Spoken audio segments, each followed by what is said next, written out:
Robert Kraft is reportedly rejecting a plea deal from Florida prosecutors that would have dropped all charges in the prostitution case against him. Palm Beach County DA's office floated the proposal earlier this week with a catch. In addition to fines and community service, the New England Patriots owner would have to admit that if his case did go to trial, he would have been found guilty. Kraft also pled not guilty at his first court appearance last month after he and at least 24 others were charged with soliciting prostitution after a sex trafficking sting at a day spa in Jupiter, Florida. As the case continues, Kraft faces another battle back in Boston over whether he should stay on as owner of the Pats. More than 80 people and organizations across the U.S., we read in the Globe, including one anti-sexual exploitation group which Kraft contributed to here in Boston, sent a letter to NFL Commissioner Roger Goodell urging him to immediately start his own investigation into Kraft. And if they find that, quote, he engaged in the purchase of women for sex, the letter argues, the NFL must banish Mr. Kraft from team ownership. The NFL's history on discipline in sex and violence cases is spotty at best, like suspending Cleveland Browns running back Kareem Hunt for just 8 games, but only after this video surfaced of Hunt shoving and kicking a woman in a Kansas hotel. Or Ben Roethlisberger, quarterback of the Pittsburgh Steelers, who after being accused of rape for the second time in 2010 was suspended for just 4 games. That's right, the same penalty Tom Brady got for allegedly deflating football. So what is Kraft's game plan and what is the NFL's? NFL reporter for the Boston Globe, Ben Volin, joins me now. Ben, it's good to see you. Thank you for having me.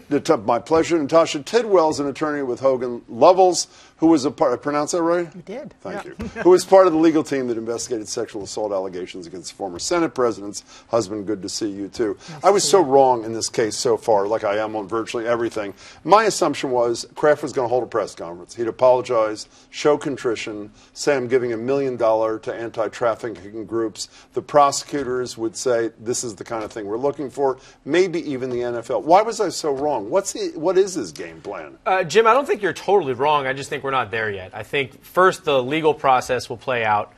And there's still time there. You know, deadlines spur action, and the deadline for Robert Kraft isn't until his court date next 28th, Thursday. Yeah. So while he's rejecting the deal now, there's still 8 days left for them to Do you know negotiate. something you're not telling us? You see, your expression seems to suggest... Well, I would imagine, look, knowing Robert Kraft, the press conference or at least the interview with ESPN or CBS, that's coming. The donations to trafficking groups, it's coming, knowing Robert Kraft. That's a home run, you know, no-brainer move for him. Let me try one more time. Do you know something you're not telling us? I don't know anything more than what I'm reading in today's Boston Globe. And look, I do think those are going to happen. But I'm with you in that I'm surprised that he's fought it as hard as he could because, you know, the legal penalties, we're really just looking at a misdemeanor here. It's not and a first-time offender right. kind of thing. I mean, prosecutors do respond positively to those kinds of high-profile shows of contrition, assuming they seem real, don't they? Well, I think they do generally, but I think there are a couple complicating or mitigating, aggregating factors like here. The human trafficking element to this takes it outside of sort of common prostitution where John would pull up in a car and someone would go in. So we but have he's this not element. accused of any of that. He's not accused of that, but it's hard to sort of separate the massage parlor and sort of the types of what we know publicly, the types of women who are working there, the circumstances where it's usually what we know about human trafficking is it's likely that these women surrendered their passports, were controlled by these other folks who were putting them in these positions, and there was no consent on their part really to be where they are. Let me. What is his game plan? Is another question I have for you. You always hire the best lawyers you can if you can afford them.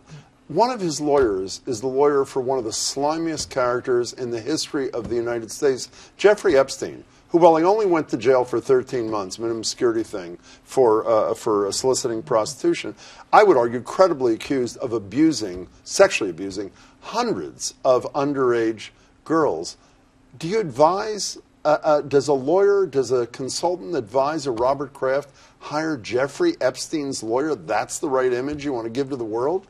Well, I think a lot of the Epstein, what we know now about the Epstein case and the reopening of it and what the prosecutors did in that case probably wasn't as high profile or as known to Robert Kraft at the time that he would have hired this lawyer. I think you look to a lawyer who has connections with a particular office who's prosecuting you, so that might be another factor that led him to this particular person. Or it could be that there was some recommendation that this is the person to hire in this circumstance. He's a local guy. He's a local guy, and he might, have some insight into the prosecutor's office that others might not. And the other thing everything I don't understand, I guess, is pretty clear. clear. The other thing is, even if he defeats this on a technicality, because he surely does not want to try this case, whether it's a video that comes out or he's got to answer questions from a prosecutor, even on a technicality, correct me if I'm wrong, Ben, even if he's acquitted, it doesn't stop the NFL from penalizing him. That's almost irrelevant. Well, that's the big question now, is will Roger Goodell move forward with some punishment of Robert Kraft if the charges are dropped, if he's found not guilty? He has against players, hasn't he? Yes, absolutely. All those players you mentioned at the top of the segment.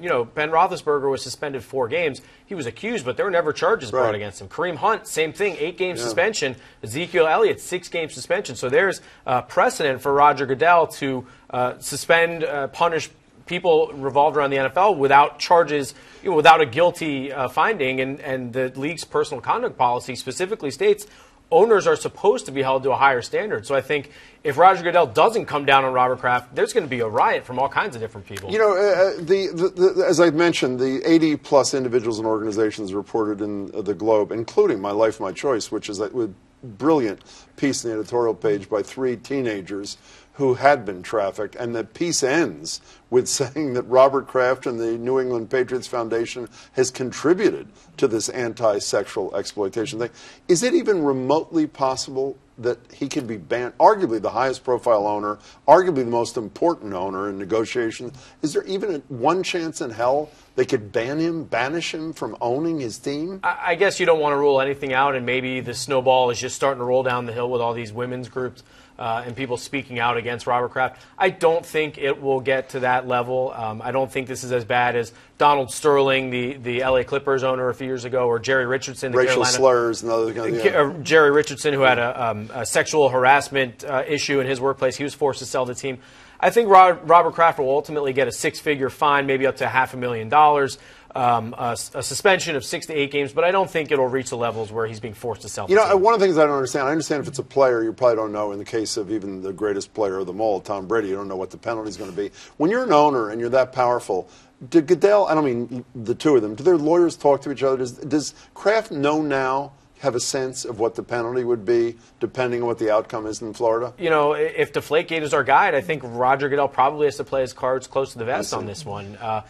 A lot of people are going to be looking very closely at how Goodell handles Kraft, and is it going to be fair? And I think there's going to be pressure from owners to be fair. One of the things, as an observer, I don't do what he does. Obviously, I don't cover this league, but I watch it. I'm almost embarrassed to say, despite all the rhetoric that comes out of my mouth on a whole bunch of things, from concussions to taking the knee to this kind of stuff. But at least, from a person who's not spending their life looking at the league, and then I'll go to someone who does.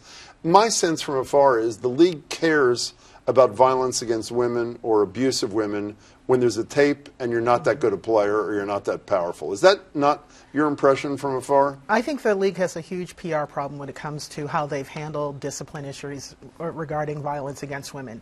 And, they may be looking to sort of save face or to redeem themselves with the Robert Kraft situation. But as Ben said, I think the likelihood that they'll be able to, it takes the owners, of a supermajority of the owners, to vote to ban him. And I don't think it's likely that would happen. But I do think that they have to take some sort of stand that somehow redeems them in the public eye. But it's interesting that when you look at someone like Jerry Richardson, or you look at sort of the things that have happened down the line, that they haven't, there's a videotape or there's some sort of compelling evidence that has forced their hand almost. And so I don't know that it matters in terms of Robert Kraft whether or not he pleads guilty or is found guilty or what happens. I think that the damage it's almost frozen in time from Roger Goodell's and the league's perspective, that they're just deciding what to do and they'll wait until the legal circumstances. Was I unfair in that question? Is that a fair statement of where the NFL is on these issues? I don't think you're totally far off. And, it all started with the Ray Rice situation. They gave him a total slap on the wrist. That's the video of the guy punching out from Baltimore Raven, punching out his then fiance who became his wife. In a hotel elevator. That was 5 years ago. Then the video comes out, and then they all act outraged. And it happened just again this year with Kareem Hunt. That incident that you showed at the top with him kicking that woman in the hallway, that happened last February. And they supposedly investigated it, and the Chiefs stood by him, and the owner called him a fine young man who learned his lesson. Until he saw the video. Until the video comes out, and they grow back. And now another player from the exact same team allegedly broke the arm of his again, 3-year-old child. That is still very infant in its investigation, so I hate to go there. But are the fans as big a bunch of frauds as and I'm included in that, by the way, as I described them? And I see these polls where it said, 33% say they watch less or don't watch. I know one person, a reverend who's on a show every week, Emmett Price, who has totally stopped watching. That's for the political, how they've responded to the Kaepernick's nose. Sure. I mean, is viewership down? Are we all frauds? This year, for the first time in 5 years, I believe the TV ratings were up, and TV ratings across the board for everything else are down. The NFL is the #1 entertainment product right now. I think 19 of the top 20 TV shows this year were NFL games, and it's king. And yeah, a lot of awful things happen off the field, but on Sundays it's a pretty compelling product, and it's a lot of millions and millions of people still tune in. Can we end where we started? Is there going to be a deal, in your estimation, based on your experience before the 28th? I do think there's going to be a deal. I think that what he's looking for is not the admission that he would be found guilty at trial, maybe some admission to sufficient facts that would keep open the possibility that he could go to trial. I think he's the looming specter. If I'm his attorney, I'm thinking if there are federal human trafficking charges sort of filed, if he's listed as somebody who has admitted guilt in the local court, whether or not he'd be called as a witness in federal court or potentially, I don't know that he would be charged, but he's certainly, this is only the beginning of the legal trouble. So I think is as much as you can get out of this with at least sufficient facts but no guilty plea. You know what I do? I'd fire Epstein's lawyer and hire you. That's what I do. Natasha, it's good to see you. Nice to see you Ben, too. thanks so much. Really appreciate your time.